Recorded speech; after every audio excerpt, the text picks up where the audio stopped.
Hi, I'm Carlos, and this is my CTIN 190 final project about Fortnite. Narratives in games are usually a product of creative storytelling. Even games that aren't strictly considered story games still use narrative as an important supplementary element. I would argue the narrative in Fortnite isn't just a supplementary element, it's a superficial construct designed to match the underlying mechanics of a profit driven system. The participatory culture within Fortnite, while celebrated, is a clever facade concealing a capitalist agenda. The narrative, rather than coming from a place of genuine, creative, and agency rich storytelling, is strategically crafted to maximize the amount of players that stay engaged, enticing them to invest not just time, but money in the game. To see the degree to which the developers have changed the narrative of Fortnite, we must first define what Fortnite was at its origin. Fortnite started in July 2017 with Save the World mode. This game mode was a player versus enemy survival type game described by Epic Games as a cross between Minecraft and Left 4 Dead. You play as a survivor who has to defend and upgrade your post apocalyptic base from a mysterious storm that turns the majority of Earth's population into zombies. It received fair critical reception and a sizable player base, but was completely overpassed by the success of Fortnite's second game mode, Battle Royale. The concept of the game is similar to the previous games of the genre.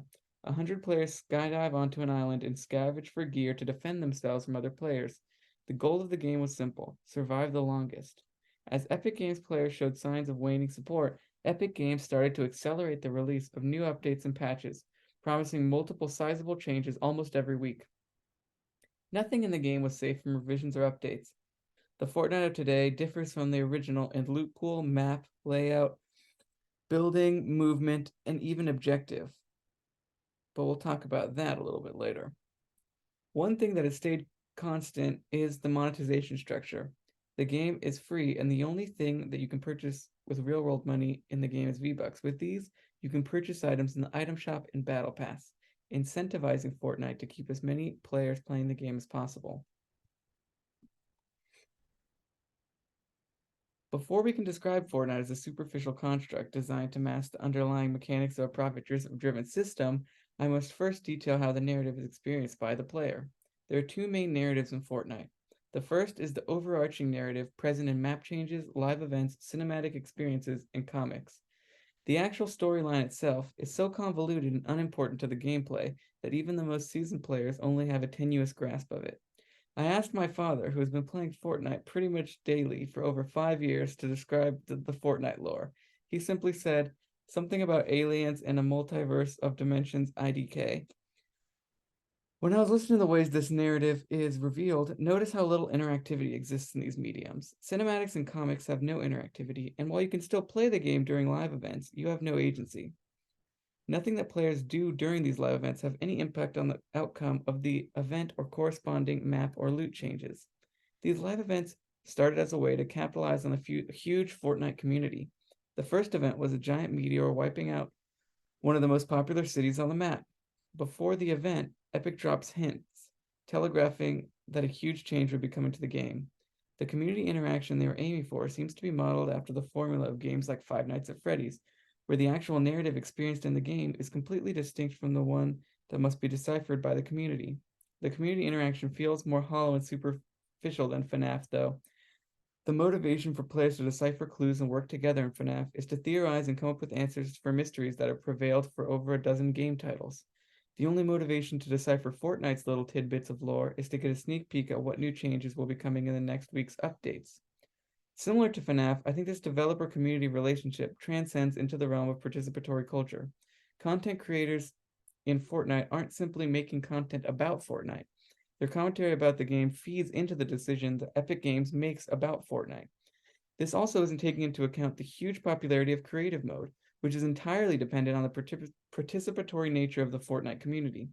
Some of the ideas in the most popular creative maps are recycled into Battle Royale narrative.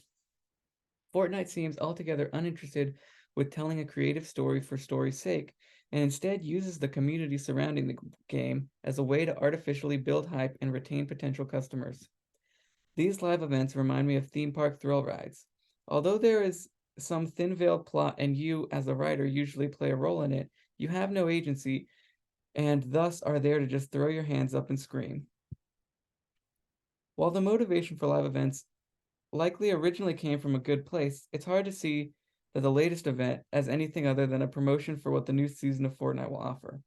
In this event on December 2nd, 2023, the entire map implodes into a black hole. The players careen through space, crashing into dimensions consisting of Legos, Rocket League, and even 15-time Grammy Award-winning rapper Eminem. The inclusion of these disjunct realms, while masked under the theme of exploring the multiverse, still provide nothing to the overarching story of Fortnite. The event exists in the context of Fortnite OG, the nostalgia bait event that capitalized on ex-players' desires to return to a more simple era of the game. The Black Hole event, which preceded a season of the largest playership in over 5 years of Fortnite's history, was simply an ad to capitalize on the influx of potential customers. The second narrative found in Fortnite is the narrative actually experienced by the players when they play a match. I compared Fortnite's Battle Royale to FNAF earlier, and similar to those games, Fortnite's gameplay is quite separate from the overarching storyline. This doesn't mean that the gameplay in a single match of Fortnite isn't, in and of itself, a mini narrative. In its most simple form, the narrative of Fortnite revolves around your character, the protagonist, battling and surviving all other competition. This is how Fortnite operated since the beginning. But if you are a strongly money-motivated company like Epic Games, you might see an issue with this system. There are 100 players and only one winner. How do we keep players engaged if they only get the addicting dopamine of winning so infrequently? The solution Fortnite arrived at is to embed goals within the goal. The main goal of winning remains the same, but other side goals to now provide a mini win. As Kate Salen and Eric Zimmerman explain in Rules of Play, in addition to the thrill that the pursuit of victory or the agony of defeat can provide, games offer many pleasures that are parallel or even tangential to winning. In Fortnite case, these mini victories come as the form of a gold system, player bounties, and battle pass quests.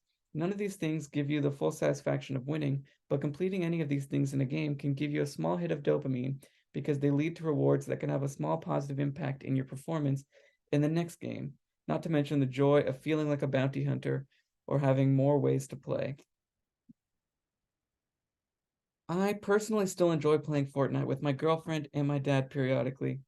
I have likely logged hundreds of hours into the game, and yet personally haven't had the need to spend much money. I think that Fortnite is an enjoyable game, but these predatory decisions that they've made, especially as it relates to the perversion of a creative and coherent narrative, takes away from what would otherwise be an even better game. The demographics that should be careful navigating these traps are obviously the younger crowd. The cartoonish style of Fortnite appeals to young kids who could be ensnared by the game's predatory tactics. Of course, all popular games will lead to an outcry that it's ruining our children's brains, like this tabloid article shows, but Fortnite is especially devious. It also isn't helping that Fortnite added a child-friendly mode that removed all skins with inappropriate references to firearms so that kids can play on creative maps that are rated E for everyone, trapping them into the Fortnite ecosystem young. Continuing to play Fortnite is totally acceptable as long as we as a community stay vigilant that the business decisions of Epic Games builds up the larger gaming community rather than victimizing some of its most vulnerable members. Thank you.